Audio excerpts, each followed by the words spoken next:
അങ്ങനെ നമ്മുടെ വരരുചി വിക്രമാദിത്യ മഹാരാജാവിൻ്റെ സദസ്സിലെത്തി. മഹാരാജാവിന് മനസ്സാക്ഷിക്കുത്ത് തോന്നി തുടങ്ങിയിരുന്നു. കാരണം രാജാവിന് ഏറെ ഇഷ്ടപ്പെട്ട ആളായിരുന്നു വരരുചി.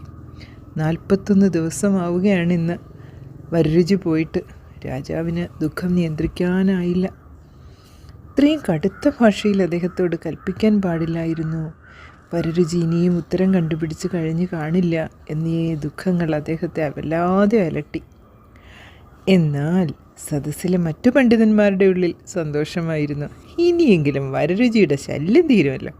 അതോടെ രാജാവ് തങ്ങൾക്ക് പ്രാമുഖ്യം നൽകുകയും ചെയ്യും. മഹാരാജാവിൻ്റെ ദുഃഖവും പണ്ഡിതന്മാരുടെ സന്തോഷവും ഒക്കെ അസ്ഥാനത്താക്കിക്കൊണ്ട് വരരുചി രാജധാനിയിലേക്ക് കടന്നു വന്നു.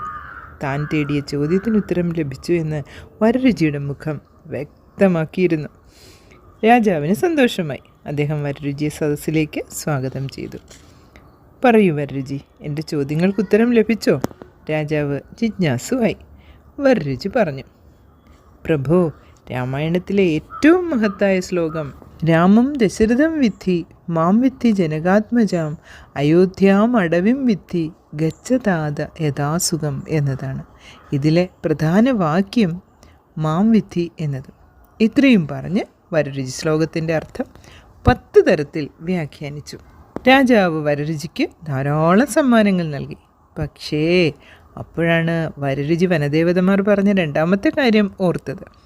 അപ്പോൾ ഒരു പറയിപ്പെണ്ണിനെ താൻ വിവാഹം കഴിക്കേണ്ടി വരുമല്ലോ എന്നോർത്ത് അദ്ദേഹം ഒരു കള്ളം പറയാൻ തയ്യാറായി. അല്ലയോ മഹാരാജൻ, എൻ്റെ ഈ 41 ദിവസത്തെ യാത്രക്കിടയിൽ ഞാനൊരു കാര്യം അറിയാനിടയായി. അത് കേട്ട് അങ്ങ് തിരുമനസ്സുകൊണ്ട് ദുഃഖിക്കരുത്. വരരുചി ഇടയ്ക്ക് നിർത്തി. പറയൂ പണ്ഡിത, എന്തും നേരിടാൻ ഞാൻ തയ്യാറാണ്. നമ്മുടെ രാജ്യത്ത് ഇന്നലെ രാത്രി ഒരു പറയിപ്പെണ്ണിൻ്റെ പ്രസവം നടന്നിട്ടുണ്ട്. ആ കുഞ്ഞ് നമ്മുടെ നാടിന് ദോഷം വരുത്തും. ആ കുഞ്ഞിന് 3.5 വയസ്സാകുമ്പോൾ അങ്ങേക്കും രാജ്യത്തിനും അപകടം സംഭവിക്കാൻ ഇടയുണ്ട്.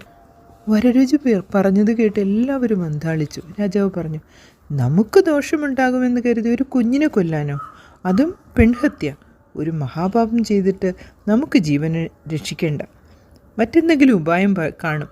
അവസാനം എല്ലാവരും കൂടി ഒരു തീരുമാനമെടുത്തു. അങ്ങനെ രാജഭടന്മാർ ആ കുഞ്ഞിനെ കണ്ടുപിടിച്ച് തലയിലൊരു പന്തം തറച്ച് വാഴപ്പിണ്ടി കൊണ്ടുണ്ടാക്കിയ ചങ്ങാടത്തിൽ കുഞ്ഞിനെ നദിയിൽ ഒഴുക്കിവിട്ടു. തനിക്ക് വരാനിരുന്ന ഒരു അപകടം വളരെ നിഷ്പ്രയാസമില്ലാതാക്കിയ സന്തോഷത്തോടെ വരരുചി വീട്ടിലേക്കും പോയി.